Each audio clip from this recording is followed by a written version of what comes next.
কালকে বৃষ্টি হয়েছে আর আজকে রোদ ওঠার নামই নেই। আজকে কেমন জানি মেঘলা আকাশ আর একটু ঠান্ডা ঠান্ডা লাগছে। আর গরমের দিন তো এসে পড়েছিল, এখন বৃষ্টি হয়ে আবার সেই ঠান্ডা। তো ঘুম থেকে উঠে দেখি যে ও চলে যাচ্ছে ওর একটা কাজে। তো তারপর আমি উঠে আর বেশি দেরি করিনি, সোজা রান্না মানে কাজে চলে গিয়েছি। কারণ মানে যদি দেরি করি তাহলে দুপুরবেলার আর সময় পাওয়া যায় না, দুপুর হয়ে যায়। তো যার জন্য প্রথমে দেশি আলু সিদ্ধ বসিয়ে দিয়েছি। আর আমি দেশি আলু সিদ্ধ মানে করার সময় অনেক বেশি লবণ দেই। তোমরা কে কে এমন করো যাতে তাড়াতাড়ি সিদ্ধ হয়ে যায়। আর দেখো এখানে আমি একটু মানে থুর যখন ছাড়াচ্ছিলাম তখন একটু ছাড়িয়েছি, এমনি দেখি ও চলে এসেছে। আর দেখো এখান থেকে ও নিজের শ্বশুরবাড়িতে গিয়েছে, আমার শ্বশুরবাড়িতে গিয়েছে, গিয়ে এখান থেকে কলা এনেছে, মুড়ি এনেছে, দই মুড়ি নাকি খেতে ইচ্ছে করছে। তারপরে এখানে ওকে দই মুড়ি দিয়ে দিলাম আর উনি দই মুড়ি খেয়ে দেখো কাজে লেগে পড়েছে। এদিকে মানে আমিও কাজ করছি, আমি আলুগুলি ছুলে নিচ্ছিলাম আর ও থুর ছাড়িয়ে দিচ্ছিল। আর দুজনে কাজ করছি আর গল্প করছি। মানে দুজন থাকলে এইটাই সুবিধা যে মানে গল্প করতে করতে কাজ হয়ে যায়, আর একা একা করলে তো অনেক বেশি বোরিং লাগে।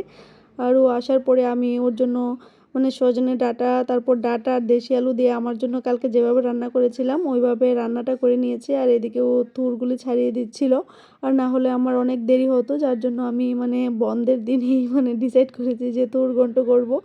আর এগুলিকে আমরা তো থুর বলি আর কলার মোচাও বলে। আর তোমরা কে কে থুর ঘন্ট কীভাবে করো অবশ্যই কমেন্ট করবে। আর আমি যেভাবে করি এটা তোমাদের একটা রেসিপি দেব, যদি কারো ভালো লাগে অবশ্যই করে খেয়ে দেখতে পারো, অনেক মানে টেস্টি হয়। আর এদিকে দেখো তোমাদের সঙ্গে কথা বলতে বলতে আমার রান্নাও হয়ে গেল। তারপর মানে আমার হাজব্যান্ডের খাওয়া দেখে আজকে আমারও ইচ্ছে হলো যে আজকে আমি আমার সকালের খাবার দই মুড়ি দিয়েই মানে খাবো। আর দেখো এখানে মুড়ি নিয়েছি আর কলা নিয়েছি দুইটা, আর দই নিয়ে নিচ্ছি। অনেক দিন পর খাচ্ছি এই খাবারটা, ঘরে যেহেতু দই করেছে তো ভাবলাম মানে প্রত্যেক দিনই দই থাকে কিন্তু মানে ও খেয়েছে তো এটা দেখে আমার ইচ্ছে হচ্ছিলো যে আমিও খাবো। তো এখানে আমি আমার জন্য নিয়ে নিয়েছি আর এখানে আমি ওর মানে একটা তরকারি রান্না করে বসে খেয়ে নিচ্ছি। আর ও দেখো মানে থুর ছোলাচ্ছিল তখনও।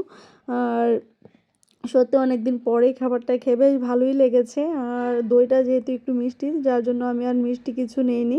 আর কলাগুলিও অনেক মিষ্টি ছিল। তো এদিকে আমার খাবারও হয়ে গেল আর এদিকে তারপর থুরঘন্ট বসিয়ে দিয়েছি। আর এদিকে দেখো মানে আমি যেইখানে মানে বাসন রাখি আর সব কিছু ধুয়ে দিয়েছি, যেখানে রাখবো ওই জায়গাটায় যখন মানে বৃষ্টি তুফান আসে মানে উপর থেকে বালু তারপর পাতা অনেক কিছু পড়ে, নোংরা হয়ে যায়। তো বারবার মুছতে হয় প্রত্যেক দিন, যেদিন বৃষ্টি আসবে ওই দিনই আমার মুছতে হয়। তো যার জন্য ও বলছে যে এখানে একটা মানে পর্দার মতো লাগিয়ে দেবে এই ভারী কাগজগুলি দিয়ে, ওইটারই কাজ করছিল। আর দেখো মানে কাজের মধ্যে যে পিনগুলি ইউজ করছে এগুলি কি সুন্দর, মানে গোল্ডেন কালারে, বলছিলাম যে পিনগুলি অনেক সুন্দর, মানে একদম গোল্ডেন কালার।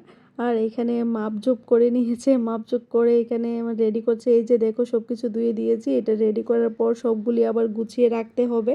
তো ওইদিকে কাজ করছে আর এদিকে আমার রান্নাও হয়ে গেছে আর এটা লাগানোও হয়ে গেছে, তোমাদের সাথে পরে অবশ্যই শেয়ার করব। আর এই যে দেখো আমার থুরঘন্ট হয়ে গেছে আর সজনে ডাঁটা তরকারিটা তো আগেই করে নিয়েছি। তো তোমরা অবশ্যই বলবে যে কেমন হয়েছে। আজ এই পর্যন্তই, সবাই ভালো থেকো, সুস্থ থেকো, দেখা হবে আরেকটি নতুন ভিডিওতে। টাটা।